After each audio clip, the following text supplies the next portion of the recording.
the top 5 teams who we believe have the most pressure on them going into next year, and I'm trying to think of a way to do this. I guess, Mike, you can give your list first. Well, the one thing I'm going to do first, because we got a few lists to do, and the one thing I would like to do before we give our actual lists is give the list that some of the experts have been giving. Like for this one, what made me want to do this was I had seen that CBS Sports had done their list of the teams that they felt had the most pressure on them coming into this coming baseball season. So the 5 teams that CBS had was, at number 5 was the Arizona Diamondbacks, number 4 was the Detroit Tigers, number 3 was the Los Angeles Dodgers, number 2 was the Boston Red Sox, number 1 was the Chicago Cubs. Now, I'll just go through the reasons real quick why they picked these teams. The Diamondbacks have basically traded away their entire farm system over the last couple of years. They have traded away 3 consecutive number 1 draft picks to try to get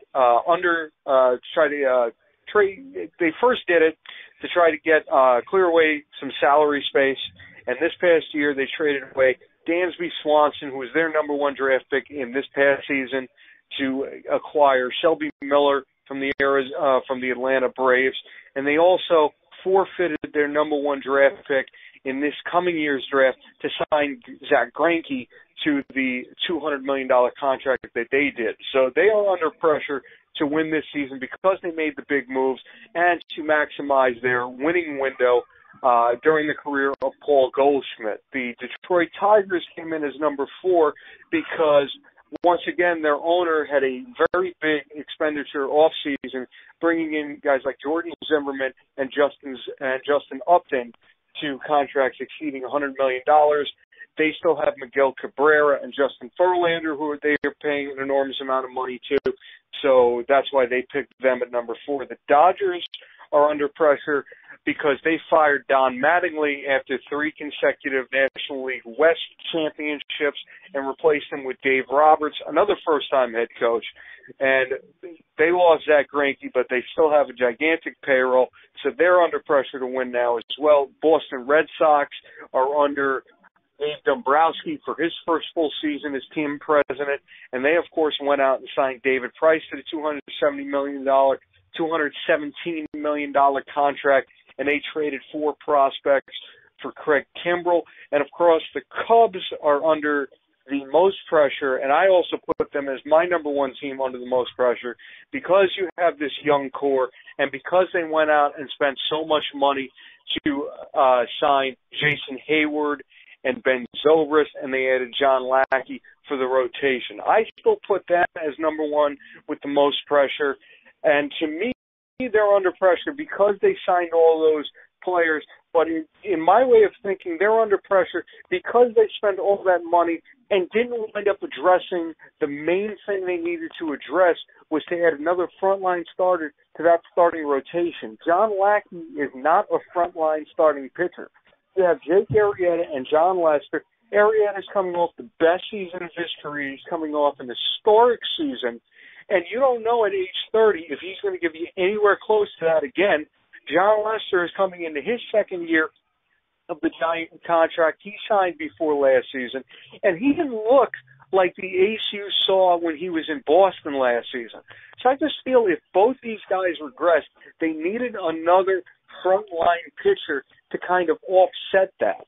They didn't get that. They got John Lackey in there, and I just don't know if that's going to work out. The number 2 team that I picked under the most pressure for this season is the San Francisco Giants, because we are entering an even-numbered year, and the Giants have won the last 3 championships played in even-numbered years in 2010, 2012, and 2014.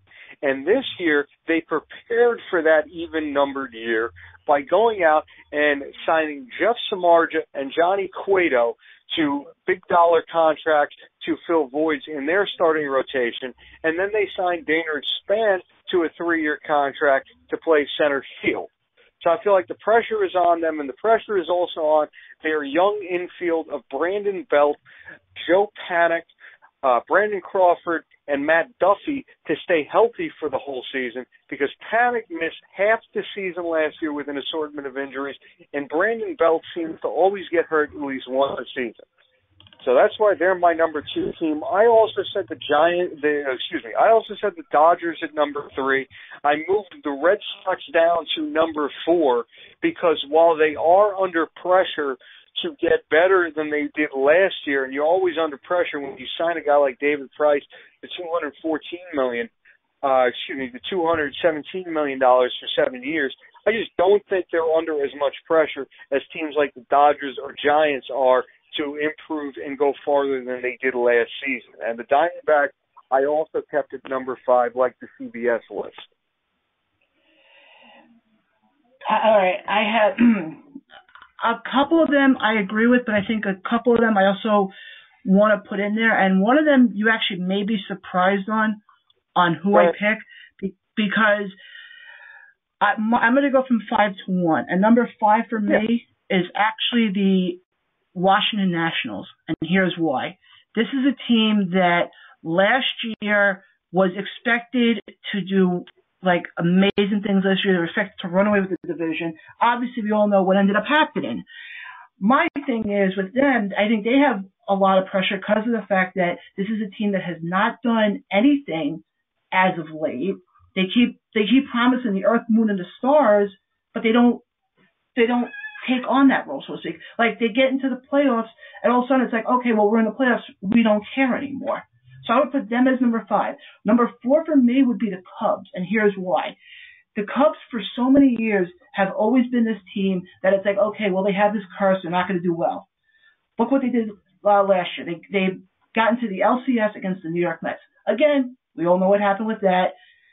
They really didn't do that much. They went out and picked up a few guys in the offseason, and who knows if it's going to play out in the end, but because of the fact that they showed their fan base that they're willing to push and get into the playoffs, they're not the hunters anymore. They're now the huntees, so to speak. My number, that would be, I had Washington at 5. I had Chicago at 4. My number 3 team, and this may not come as a surprise to some people, but I'm going to say the New York Yankees, and here's why.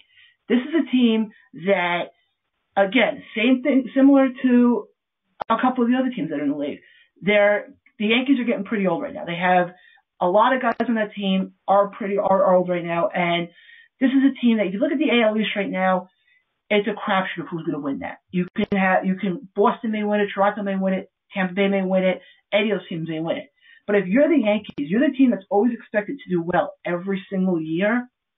But again, the reason why I say they have a lot of pressure on them is you hope Sabathia returns to some sort of form that he was when you traded for him from Milwaukee a few years ago. You hope you actually get a full year out of Tanaka, because that deal's starting to look like it's one of the bigger busts right now. Nova, I don't think is coming back till at the earliest June or July, because he's coming off an injury. Hopefully, Pineda doesn't do pine tar again. You want to at least get decent pitching this year. So that's why they're number 3. My number 2 team is actually the San Francisco Giants. And the reason why I say that is, Mike, you kind of touched on this before, and I actually had this in my notes tonight. They went out and got pieces. They got Jeff Samardzija and they got Johnny Cueto. The thing is, in that ballpark, with how big that outfield is, you need good pitching, because if you don't have good pitching and you get a guy like a Denard Span or a Jose Reyes who hits the ball in the deep corner of right field, they could easily get a triple, no questions asked. So that's why with me, especially the fact you're looking at the NL West right now, the Diamondbacks improved big time. The Dodgers, they made a couple moves, but they're always expected to do well every year. So that's a division where you want to do well in. You don't want to slack off and all of a sudden try to pick it up come July. And my number 1 team, Mike, this actually may surprise you a little bit, but I'm going to say the New York Mets. And for this reason. The Mets blew people out of the water last year. They made a push that nobody thought they were going to make. The thing is, yes, they went out and they got the pieces they did in the offseason, and they picked up guys. I know we broke the news 2 weeks ago that they re-signed Cespedes and all that. But the thing is, they can't regress backwards. They have to show now, especially to this Mets fan base, that last year wasn't a fluke, and that they, like I said before with the Cubs, I put the same thing with the Mets. The Mets are now the hunties because you know damn well now Philly's going to be after them, Atlanta's going to be after them, Florida's going to be after them, and Washington's going to be after them. Because I know we kind of touched on this last week a little bit. There's been people doing previews right now, and they say that Washington is number one. I totally disagree with that. I think the Mets are number one, and unfortunately, this year is their year to prove it. So that's my top 5 teams going into 2016 who I believe have the biggest pressure. Well, I will say this. The Mets were actually, I did an honorable mention that I forgot to name, and the Mets were my honorable mention. So I can agree with you on that one. They're under a good amount of pressure this season. Don't get me wrong. So I definitely see why you did that. And I definitely agree with your points for all the other teams you picked, too. And we both had the Giants at number 2. So I like what they did with Samardzija and Cueto, and I think you can get really good years out of both of them. I think both of them are going to benefit not only from being in the Giants' ballpark, which favors the pitcher, but I think just the fact that they're going back to the National League is going to help them both out. Well, that's the thing. It's they're both going back to the National League, and like I mentioned before, though, you want to have decent pitching, especially in that ballpark, because let's be honest, that ballpark is a pitcher's friendly ballpark. Because the only shot you have. I was just going to say, remember, Samardzija was pitching really good with Chicago in 2014 before they traded him to Oakland. Now, the American League did not help him out in the least.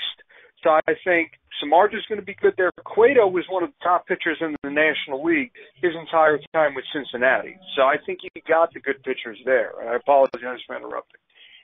No, it's fine. Believe me, it's fine. But the thing is, my thing is, especially with I'll take a team like Washington, for instance. The reason why I had them, I probably should have had them a little bit higher up, but I had them at number 5. And like I mentioned before, I just want to kind of elaborate on it a little bit more.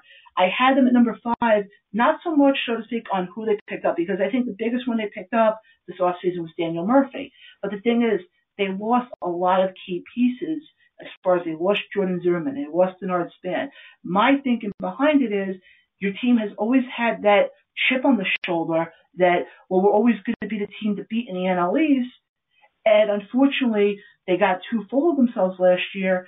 And also, look what happened. The New York Mets got in there in the second half of the season, took the division by a landslide. Unfortunately, coming this year, I think the tables are turned. And I think the Nationals are where the Mets were a couple of years ago. And I think the Mets now are where the Nationals are. And unfortunately, this is the year that they both have to prove it. And one other thing, though, with the Mets, I forgot to mention, you look at the starting rotation. You have Harvey, you have Syndergaard, you have DeGrom. You're probably going to have Cologne in there until Wheeler comes back. And you also have Steven Matz. Steven Matz, you're going to get a full year out of him. So this is a pitching staff that you hope pans out to what you expect it to pan out to.